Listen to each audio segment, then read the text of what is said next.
grammarian. Now, you see his book Ashtadhyayi, a grammar, which more people in institutes of Indology in Europe know about Panini than Indians here. Now his grammar Ashtadhyayi is something explicit, rule bound, and comprehensive, and so on and so on.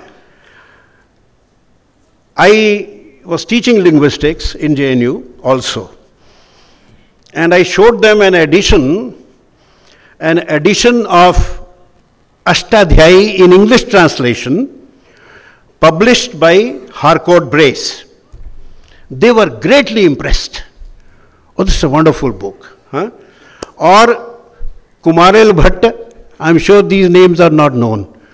Kumaril Bhatt was a 6th century thinker. His Shlok Vartika, a tremendous book on epistemology. You know, in English translation, I showed to my students and asked them, when do you think this could have been composed or written? They said 80s, 70s. Yeah, you take away the title page. Unfortunately or fortunately, our ancient books have no title pages, no index, no content. So they are like, forts. You have to try to make an entry into them. So they say 80s and 70s. I showed Ashtadhyayi in Devanagari, published from Panipat, to the same set of students. They would look at it and put it away. Oh no, ये पानीपत से छपी हुई किताब है, You see what I am trying to tell you, the asymmetry is that our boys and girls think no knowledge was created in India.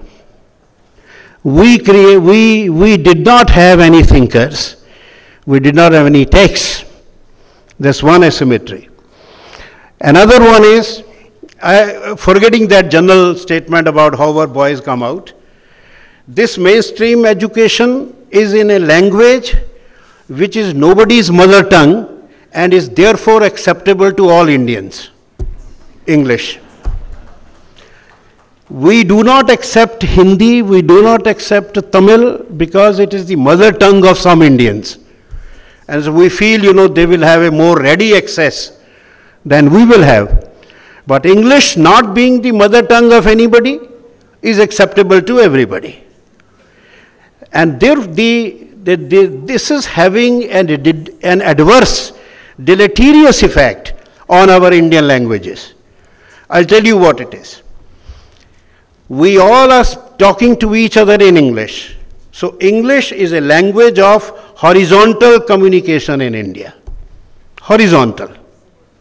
But when I go to I'm these days in a rural university, about 120 kilometers from Delhi. When I go there, I can't talk in English. So I cannot do vertical communication. I can't communicate with people around me there. So English as a language of horizontal communication, and it's not being capable of being used as a language for what. So we are communicating in a club, but we are not communicating with our own people. It so happens that large mass of people is not very important politically, economically. It is very important militarily, because all our infantry comes from those people.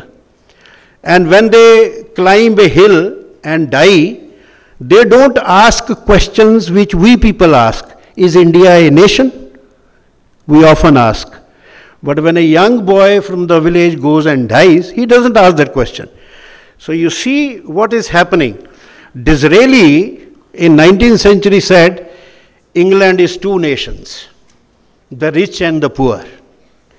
India is two nations in so many ways. Rich and the poor, rural and urban, English knowing, non-English knowing, and of course, we are all united in, I heard somebody use a word there, corruption. The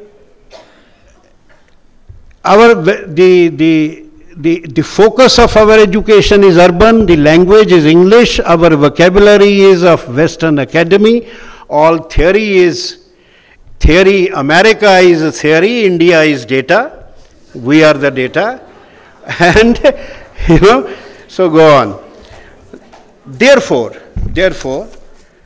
fellow teachers all, it is important that we talk about our own intellectual traditions also and try to find a place for them in our education system.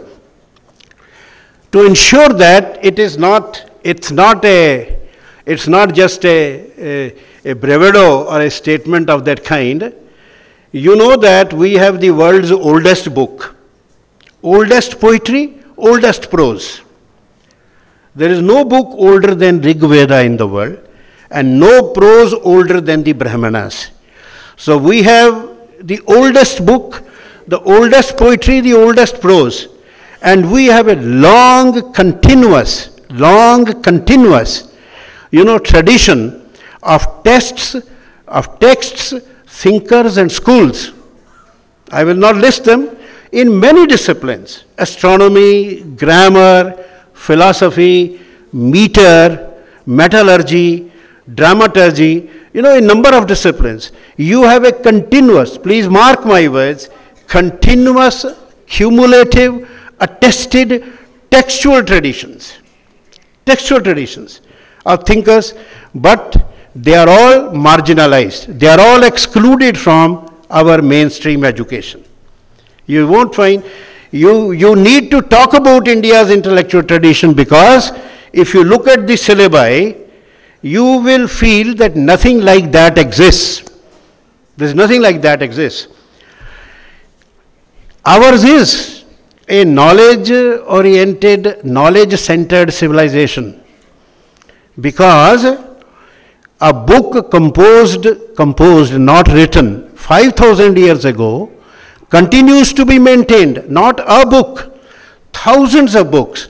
You are aware that in spite of losses, in spite of burning, in the 18th, 19th century, when English education came, the Pandits, the Brahmins, who were the custodians of manuscripts, they became so poor that they used the wood and the paper of manuscripts as fuel for cooking.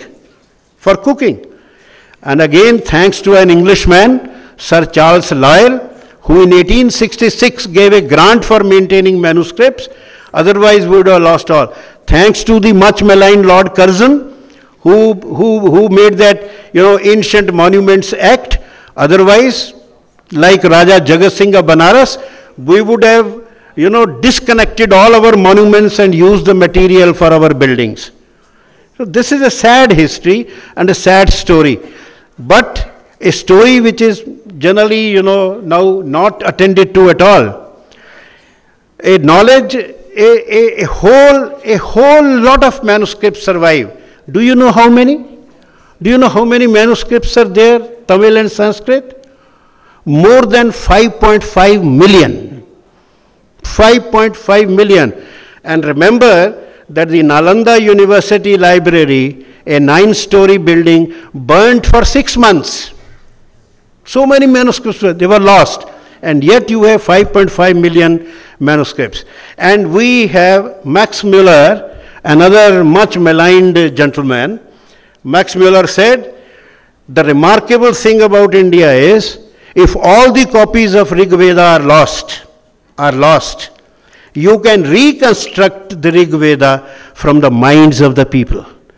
Because knowledge in our tradition, oral culture, is created, stored in the mind, not in externally. Knowledge is not, you see, orality, mind you, orality is not there because we did not know how to write. Because Ashoka's inscriptions, 4th century BC, they come in 5 scripts. And in Ashtadhyayi, 7th century BC, you have references to Lipi and all that. Orality is an alternative knowledge culture. Oral knowledge culture is simultaneous as against the sequential scriptal knowledge culture. You know, I belong to the scriptal. So as a teacher, I will talk about Plato, Cratylus, and Socrates asking wonderful questions, and a student will ask me, sir, please can you tell me which part of the dialogue Cratylus he says this? I'll say wait, and I start searching, and I will not find it. And I said, tomorrow I'll point out to you where it is, hoping that he will not come back tomorrow. But they generally do come back. It doesn't happen in the oral knowledge culture, where all the texts are stored here. I don't know whether, because this is now dying, very few people are left, but I have had the good fortune of meeting at least 2 persons, Pandit Bhagwat Shastri ji of Pune and Peri Surya Narayan Shastri ji of Tirupati, who were walking encyclopedias. You see, the one I mentioned, the walking libraries, everything is here. They just sit down before you without movement, and like as you say, you click on your computer and the figure or the fact appears there. Their mind is a screen, and oral knowledge culture therefore allows for far quicker access and participation.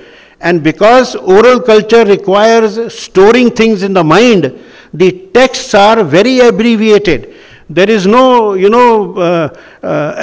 exposition, discourse there, like modern books.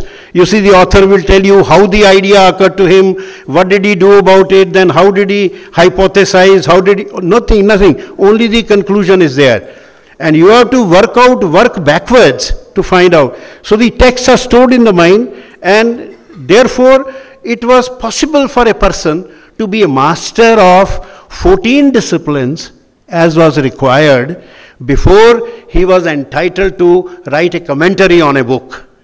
So adhikari, you have to master that. So it is a knowledge. It is a very powerful. Dropping this point here, a knowledge culture, a knowledge civilization with an enormous body of intellectual texts. My friend Macaulay said that one shelf of English library is richer than the entire body of Indian literature. And I now agree, because at least in cost, the one shelf of books published in America will cost more than all that you can buy which is published in Panipat or Delhi. I used to tell my students, don't smoke one Wills cigarette. It used to cost 25 paisa then. In 25 paisa, you could buy an Ashtadhyayi, a grammar. So, a large body of intellectual texts. Believe me, the number of intellectual texts still there, still around, is larger than the intellectual texts of all languages of the world put together. Of the world put together. I am explicitly saying this. Again, no sense of pride, because I have no pride. In fact, I am very ashamed that it is all there. But it's like, we don't know where is the diamond. We don't know where the diamonds are. And we have forgotten all. So there is no reason to be proud of this. So we are only mentioning that we have such a large body of intellectual literature, and in that knowledge civilization. Okay, if there is such a large body of knowledge literature, and it still survives 5,000 years, I will not go into the maintenance mechanisms, how these texts were maintained in the oral tradition, how in order to maintain the texts, India developed the sciences of phonetics, morphology, grammar, prosody, meter, because without all these, it would not be possible to analyze the text, to permute it, and to memorize it. Remember that a single text was permuted in 16 or 17 versions and remembered by 16, 17 brilliant minds, so that at any point of time, the text could be put together flawlessly. Because one of them may forget, one of them may make a mistake, but when the texts are permuted in different combinations, they were called Patha Parampara, Jatapata, Ganapata, etc. Then the text can be reconstructed accurately. Phonetics was the first science to develop in India, and it developed almost 5,000 years ago. And if you read Henry Sweet, if you read Firth, they tell you that even the idea of International Phonetic Alphabet came to Henry Sweet in 1895 when he studied the Indian scripts. Vajaseni Pratishakhya, जो आपका alphabet है, का खा गा गा गा, जरा meditate करिए how scientific it is, how phonological it is. So they got the idea. So phonetics, morphology, grammar, these sciences developed in India.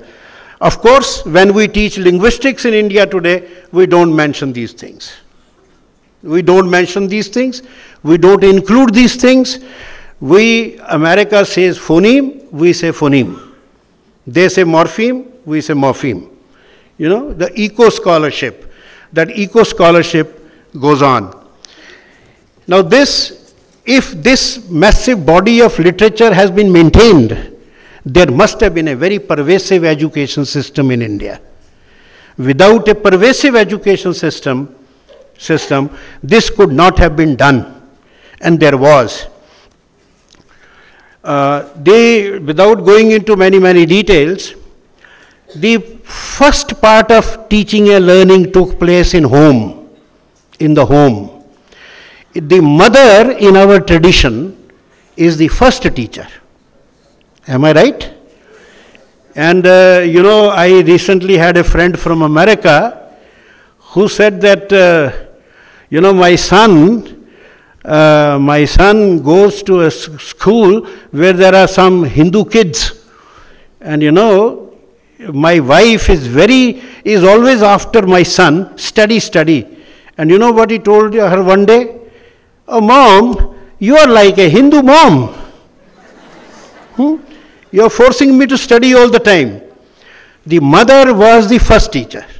It continues to be the first teacher in many homes even today. Elementary mathematics, elementary language, right values in life, they were taught there. And from the age of 5, the figures vary. Some thinkers say 5, some say 6, some say 8.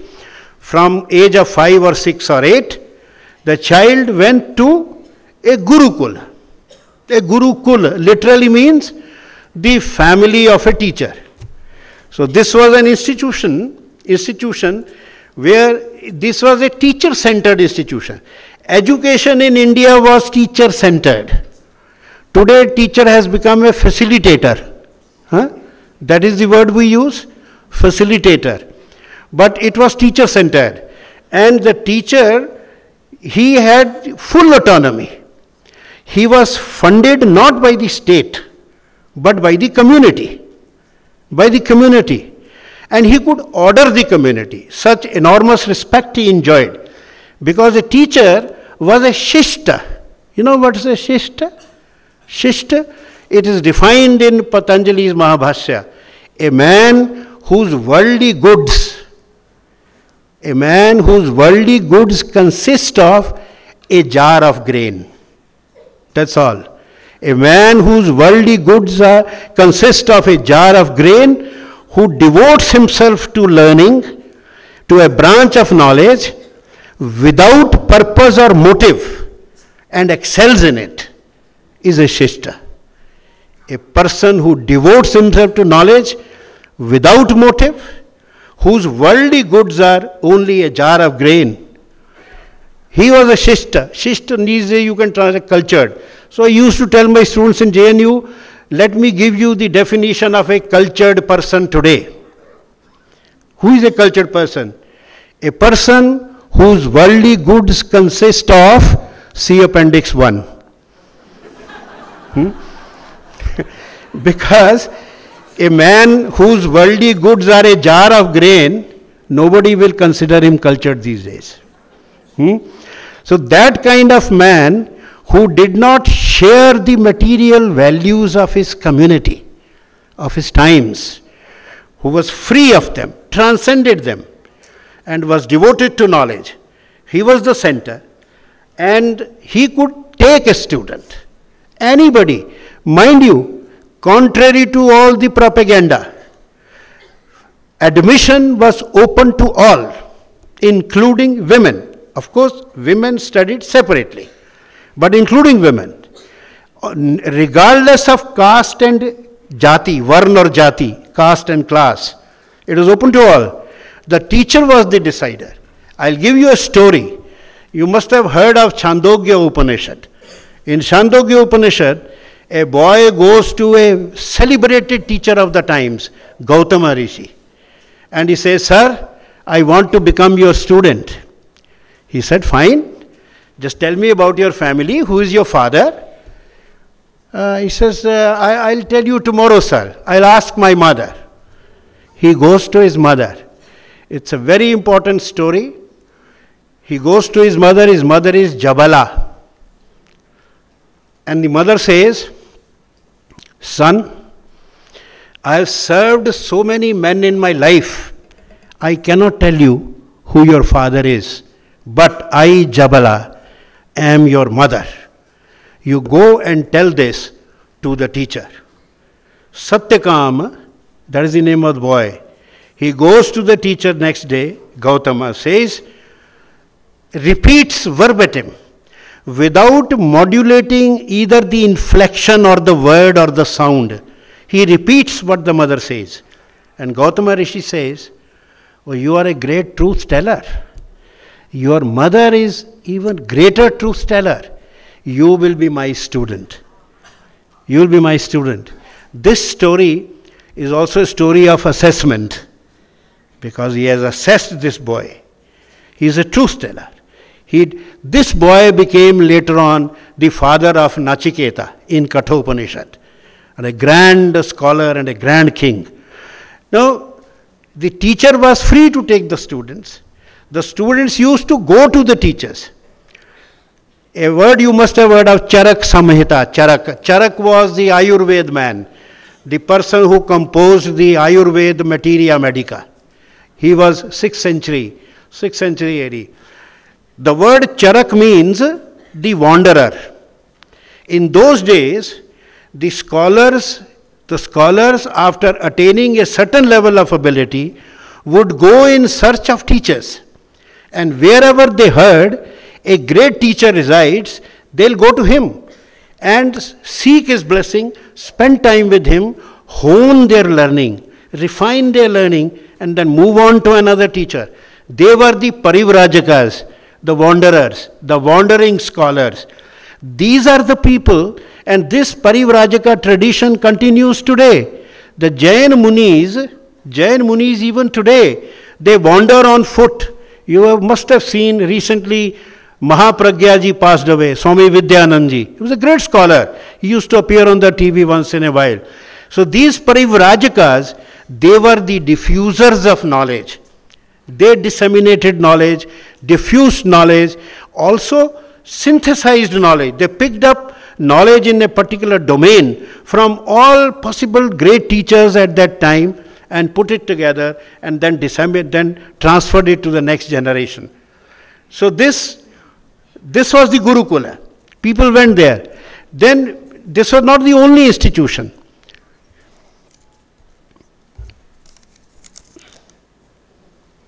Yeah.